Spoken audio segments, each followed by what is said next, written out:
Snow fell sideways over the supply depot on Moon Station Greth, and the wind made a sound like something breathing. Daniel Reyes pulled his jacket tighter and kept walking down the narrow hallway between storage racks, counting crates by the dim light of a single working lamp.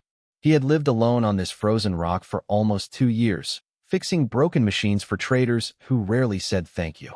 It was not the life he had planned, but after the war, quiet places suited him better than crowded ones. Today he was cleaning out the back storage room, a place he had ignored for months. Boxes were stacked to the ceiling, covered in dust and old frost. He pulled one box down, and it split open, spilling old clothes across the floor. Among them was a coat he had not seen in years, a heavy brown coat with a torn collar, the one he wore during the last cold winter of the war. He almost threw it aside. Then he noticed it was moving. At first he thought it was a rat, or maybe a wire twitching from a broken heater underneath the pile. He nudged the coat with his boot, and it shifted again, this time with a small sound, half a growl and half a whimper. Daniel knelt down slowly and lifted one sleeve. 2 eyes stared back at him, bright gold in the low light, set in a face no bigger than his fist. The creature had scales instead of skin, dark green fading to blue near the edges, and 2 small wings pressed tight against its body like folded paper.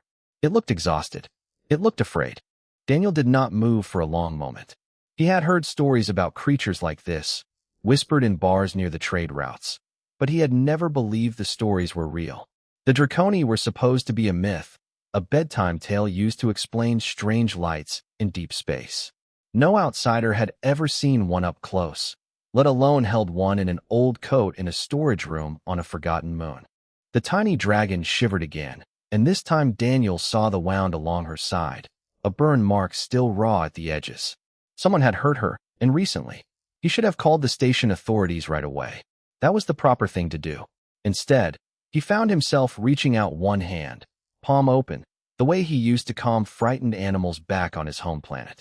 The creature flinched, baring small teeth, but she did not attack. Her gold eyes studied his hand, then his face, then the old coat wrapped around her like a nest.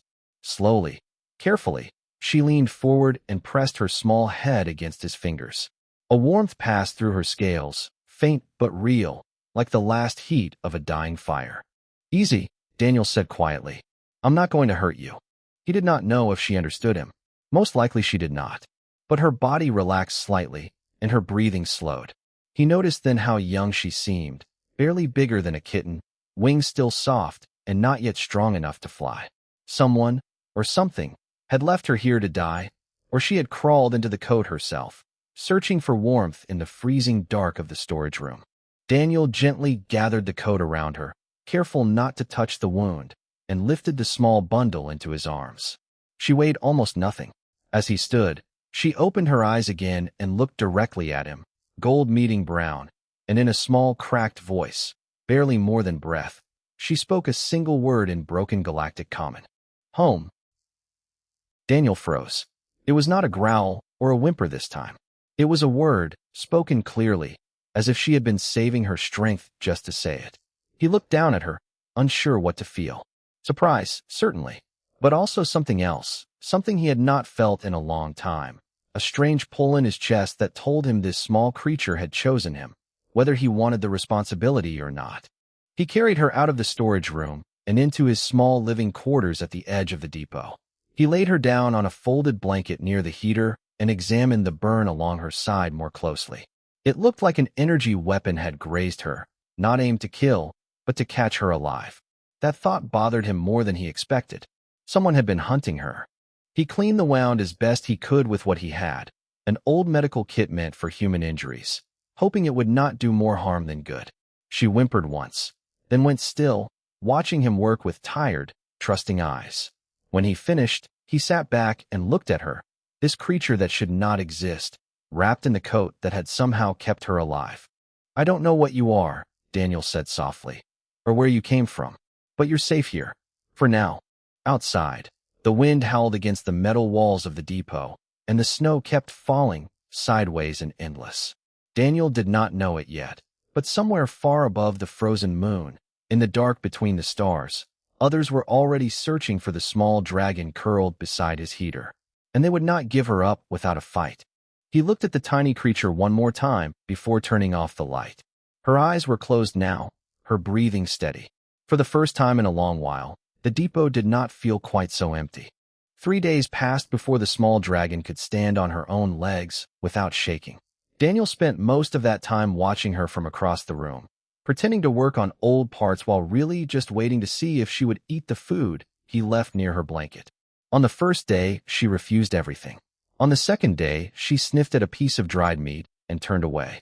On the third day, hunger won, and she ate everything he placed in front of her, then looked up at him as if asking for more. He decided to call her Nara. It was a name from an old story his grandmother used to tell him as a child, about a small guardian spirit who protected lost travelers in the mountains. He was not sure why the name felt right, but when he said it out loud for the first time, the little dragon tilted her head and made a soft humming sound, almost like approval. Communication between them was slow and clumsy at first. Nara knew only a handful of words in Galactic Common, the trade language used across most of known space, and her pronunciation was rough, shaped by a mouth built for a different kind of speech. Daniel began teaching her simple words during the long quiet hours at the depot, pointing at objects and repeating their names. Coat, food, warm, safe. She learned quickly, faster than he expected, repeating each word back to him with growing confidence. In return, Nara taught him things too, though not with words. He noticed that when she felt calm, the scales along her neck would glow faintly, a soft green light pulsing slowly like a heartbeat. When she felt afraid, the glow disappeared entirely, and she would press herself into the smallest space she could find, usually inside his old coat, which she had claimed as her own personal nest. When she trusted him, she would hum, a low vibrating sound that seemed to come from deep in her chest. Daniel found himself talking to her more and more, even about things he had never said out loud to anyone. He told her about the war, about the friends he had lost, about why he had chosen to live alone on a frozen moon instead of returning to a crowded planet full of people who did not understand what he had seen. Nara could not respond in words, but she would climb into his lap and rest her head against his arm, and somehow that felt like enough. He knew he should report the discovery. Alien life of any kind was supposed to be recorded and reported to sector authorities, especially a species as rare as this one. But something held him back, a quiet worry that he could not fully explain. In the end, duty won out over instinct, and he sent a short message through the depot's old communication system, describing what he had found without giving away too many details. The message was received by a mid-level trade official named Gregor Adeyemi, stationed 2 systems away. Gregor read the report twice, his interest sharpening with each word. He had heard rumors about Draconi before, whispered among smugglers who dealt in rare and illegal goods. A living Draconi, especially a young one, would be worth more credits than Gregor could earn in 10 years of honest work. He filed the report as unverified and closed it quietly, making sure no one else on the station would see it. Then he made a call to people he should not have known. Back on the moon, Daniel had no idea that his honest attempt to do the right thing had just placed Nara in greater danger. He spent his days working on the depot's machines and his evenings with Nara curled beside him, watching old recordings of Earth nature documentaries that he had saved from before the war. She seemed fascinated by anything that flew, tilting her head at birds and insects on the screen, her small wings twitching as if imagining flight of her own. One evening, as the two of them sat near the heater, Nara pressed her small clawed hand against his palm and looked up at him with those steady gold eyes. "Home," she said again, softer this time, more certain. Daniel looked down at her and felt something shift inside his chest, a warmth he had not expected to feel again after everything the war had taken from him. "You keep saying that," he said quietly. "Is that what I am to you?" "Home." She did not answer, not with words, but she climbed further into his lap and rested her head against his chest, her scales glowing that soft, steady green. Daniel sat there for a long time, listening to the wind outside and the quiet hum coming from the small creature curled against him. He did not know yet about Gregor's phone call, or the ship already changing course toward the edge of the system, its crew studying old star charts and tracking faint biological signatures through the dark. He only knew that for the first time in years, the depot did not feel like a place he was hiding in. It felt, strangely, like somewhere worth defending. Outside, the wind picked up again, carrying the first quiet warning of trouble still many hours away. The ship arrived without warning, sliding into orbit above Moon Station Greth just as Daniel was finishing his morning checks on the water recycling system. It was not a large vessel, sleek and dark gray, marked with no company symbol he recognized. He watched it through the depot's cracked window screen and felt an old, familiar tightness settle into his stomach, the kind he used to feel before every mission during the war. He did not tell Nara right away. She was curled inside his coat near the heater, half asleep, her scales glowing faintly with the calm rhythm of dreaming. He let her rest a little longer while he checked the depot's outer doors and made sure the backup power system was still working. Something about the ship's silence bothered him more than if it had announced itself with a warning signal. 3 figures walked out of the landing bay an hour later, dressed in plain gray uniforms with no visible weapons, though Daniel had spent enough years around soldiers to know that visible weapons were rarely the ones that mattered. Their leader introduced himself as an inspector named Foss Renwick, claiming they were performing a routine equipment check for the Trade Authority. Daniel invited them in, keeping his expression calm while his mind worked quickly behind it. Renwick's eyes moved around the room too carefully, lingering too long on the closed door leading to Daniel's private quarters. "We received reports of unusual biological activity in this sector," Renwick said, his voice smooth and practiced. "Nothing serious, just a formality. May we take a look around?" Daniel had learned during the war that people telling the truth rarely needed to explain themselves twice. He kept his tone friendly but firm. "Storage areas are a mess right now. Give me a day to sort things out, and you're welcome to inspect anything you'd like." Renwick's smile did not reach his eyes. "Of course, we understand." But as the 3 men turned to leave, Daniel caught the slightest glance passed between them, a silent agreement that they would be back, and not with patience next time.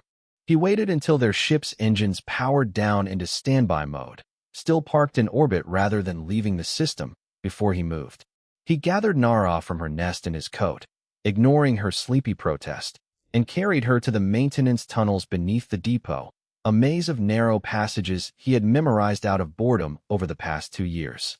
He set her down gently in a small alcove near an old heating vent and knelt beside her. "Listen to me," he said quietly. "Some people are coming, and I don't think they're here to fix machines. I need you to stay hidden, all right? Stay quiet, stay warm, and don't come out until I say so." Nara looked at him with wide gold eyes, sensing the tension in his voice even if she did not understand every word. She pressed herself into the corner of the alcove, wrapping her small body tightly, and whispered the word she always returned to when she was afraid. "Home." "I know," Daniel said, his voice softer than he intended. "I'll come back for you. I promise." He returned to the main depot and began preparing, not with weapons, since he had none beyond an old maintenance rifle used for clearing ice blockages, but with knowledge. He knew every wire, every access panel, every weak point in the depot's structure better than anyone alive. If Renwick's crew wanted a fight, they would be fighting on ground that belonged entirely to Daniel. Night fell quickly on the moon, the artificial lighting cycle switching the depot into darkness right on schedule. Daniel used the cover to rig a series of small traps along the main corridor, overloaded power cells wired to trigger bright flashes and loud bursts of static, enough to disorient without seriously harming anyone. He disabled the main door's automatic controls, forcing anyone entering to come through manually, one at a time, directly into his line of sight. They came just after midnight, moving quietly through the outer airlock, 3 armed figures with weapons far more advanced than anything Daniel owned.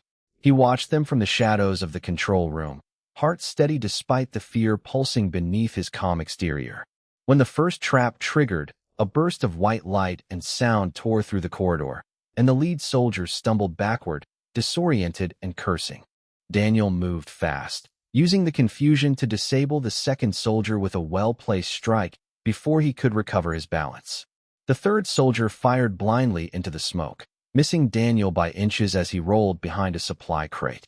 It was not skill with weapons that saved him that night, but 2 years of knowing every inch of this depot combined with instincts sharpened during the war. By the time Renwick himself entered, weapon raised and furious, Daniel had already disabled the ship's remote access controls, stranding their vessel in a temporary lockdown. Renwick froze in the doorway, staring at the chaos around him, clearly not expecting a lone mechanic on a forgotten moon to put up any real resistance. "You have no idea what you're protecting," Renwick snarled, blood on his lip from where he had struck a doorframe during the confusion. "Maybe not," Daniel said, standing his ground, rifle steady in his hands. "But she's not yours to take." Renwick studied him for a long moment, calculating, before he finally lowered his weapon and stepped back toward the airlock. "This isn't over," he said coldly. "We'll be back, and next time we won't come alone." Daniel watched them retreat to their ship, waiting until it lifted off into the dark sky before finally allowing himself to breathe. He made his way back to the maintenance tunnels, where he found Nara exactly where he left her, curled tight and trembling. She looked up as he approached, and this time, when she whispered "home," her voice carried something new: relief. The morning after the attack, Daniel sat at his old communication console, staring at a contact he had not used in nearly 3 years. Priya Kapoor had served with him during the war, though in a very different role, working in intelligence rather than on the front lines. Last he heard, she had taken a position with the Galactic Council, a neutral organization that handled disputes between species too old and too careful to trust each other completely. He typed a short message explaining what had happened, leaving out no detail he thought might matter. Then he waited, running through diagnostic checks on the depot's damaged systems to keep his hands busy while his mind kept circling back to the same worry. If men like Renwick knew where to find Nara once, they would find her again. Priya responded faster than he expected, her face appearing on the small screen looking older than he remembered, tired in the way that came from years of dealing with problems too large for any one person to solve. "Daniel," she said, her voice carrying both surprise and concern. "It's been a long time. Tell me everything." He explained again, more slowly this time, describing Nara's injuries, her broken words, the way she called his code home. Priya listened without interrupting, her expression growing more serious with every detail. When he finished, she was quiet for a long moment, choosing her words carefully. "What you're describing," she finally said, "isn't just a rare animal, Daniel. If she's what I think she is, you've stumbled into something most of the galaxy believes stopped existing generations ago." She explained what she knew, piecing together old records and half-forgotten reports that rarely reached public files. The Draconi were not simply reclusive creatures avoiding contact with outsiders. They were a sapient species, intelligent and ancient, who had once maintained peaceful relations with many other civilizations before a devastating war nearly destroyed them entirely. Details of that war remained mostly classified, but the result was clear. The surviving Draconi withdrew completely, hiding themselves so thoroughly that most species now considered them nothing more than myth. "There's something else," Priya continued, her tone growing more careful. "Young Draconi, especially newly hatched ones, sometimes form what the old records call a kindling bond. It's rare, and from what little is documented, it happens when a young Draconi finds someone they trust completely during a moment of extreme vulnerability. The bond is telepathic, permanent, and incredibly sacred to their culture." Daniel felt something cold settle in his chest as pieces began fitting together. "She was hurt when I found her. Terrified. Alone. Exactly the conditions the old records describe," Priya said. "Daniel, if this bond is forming between you and her, it changes everything. It means she's not just attached to you out of gratitude. She may be connected to you in a way neither of you fully understands yet, a connection that goes both directions." He thought about the warmth he had felt when Nara pressed her small head against his hand for the first time, the strange pull in his chest whenever she looked at him with those steady gold eyes. He had assumed it was simple affection, the kind anyone might feel toward a creature they had rescued and cared for. Now he wondered if it was something more, something neither of them had chosen, but both of them were now part of. "There's a danger in this, too," Priya continued, her voice growing more urgent. "If the people hunting her understand what a kindling bond means, they won't just want her for her scales or blood anymore.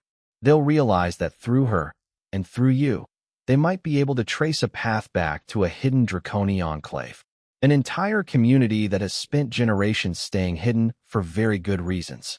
Daniel closed his eyes, absorbing the weight of what she was telling him. This was no longer simply about protecting an injured creature he had grown fond of.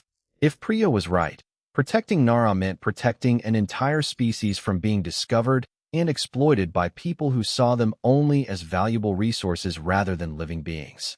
"What do I do?" he asked quietly. Priya's expression softened slightly. "You do what you've already been doing. You protect her. I'll pull whatever strings I can from my end. Get proper authorities involved before Renwick's people do something worse. But Daniel, listen to me carefully. If they come back, they'll come back prepared for resistance this time. You need to be ready for something bigger than a few armed men sneaking through your airlock." After the call ended, Daniel sat in silence for a long time, watching the static hum of the disconnected screen. Nara wandered into the room quietly, sensing his mood the way she always seemed to, and climbed into his lap without a word.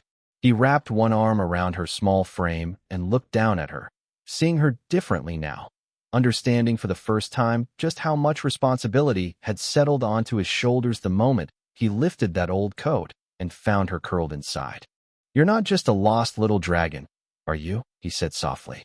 Nara looked up at him, her gold eyes calm and trusting, and hummed low in her chest, the sound that had come to mean safety between them. Daniel held her a little tighter, staring out at the dark sky beyond the depot's window, knowing that somewhere out there, more ships were likely already changing course, and that the quiet life he had built for himself on this frozen moon was about to change forever. He did not regret it, not for a moment.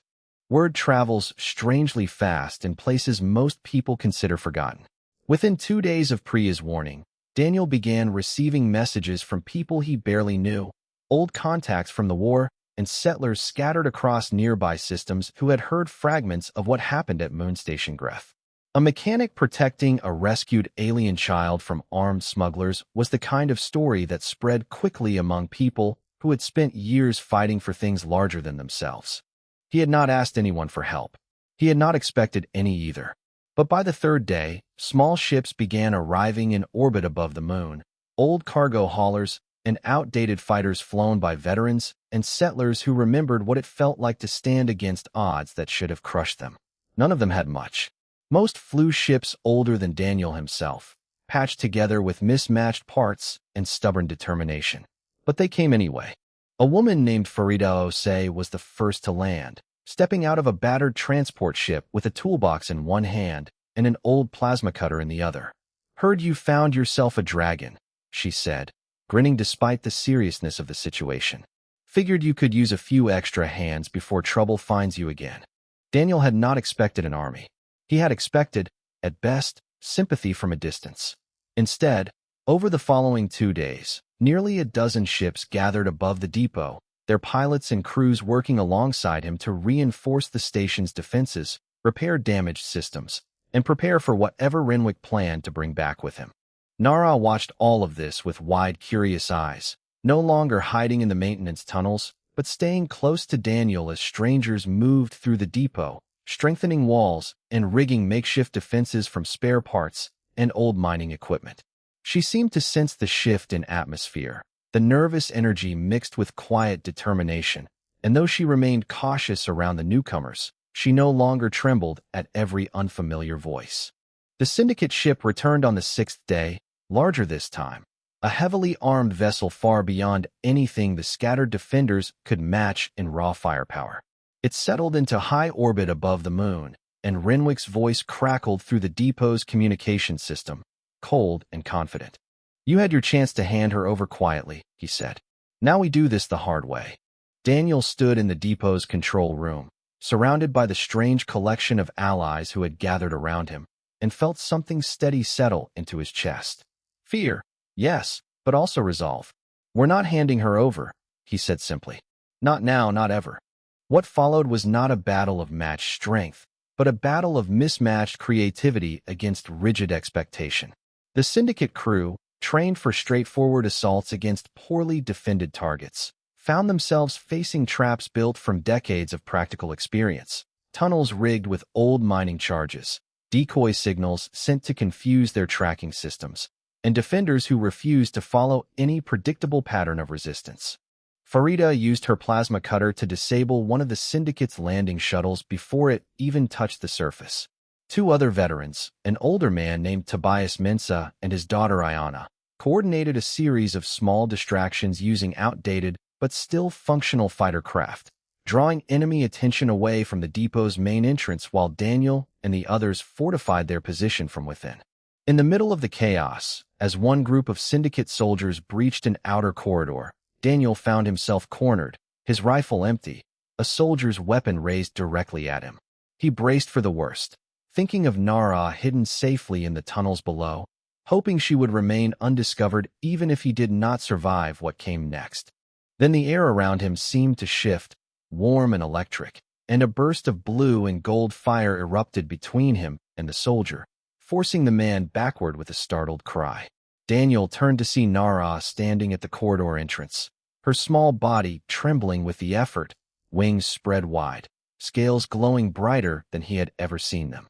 She had left her hiding place, sensing his danger through whatever strange bond connected them now, and unleashed an ability neither of them knew she possessed. Nara, Daniel breathed, stunned. She looked at him, exhausted but fierce, and did not retreat. Instead, she moved closer to his side, small but suddenly formidable, a living reminder of exactly what they were fighting to protect. The soldier, shaken by what he had just witnessed, chose retreat over further confrontation, stumbling back through the corridor toward the airlock. Above the moon, the tide of battle shifted as more defenders arrived, drawn by distress signals broadcast quietly across human colonial networks. What began as a handful of scattered veterans grew into a stubborn, unified resistance that the Syndicate had never anticipated facing.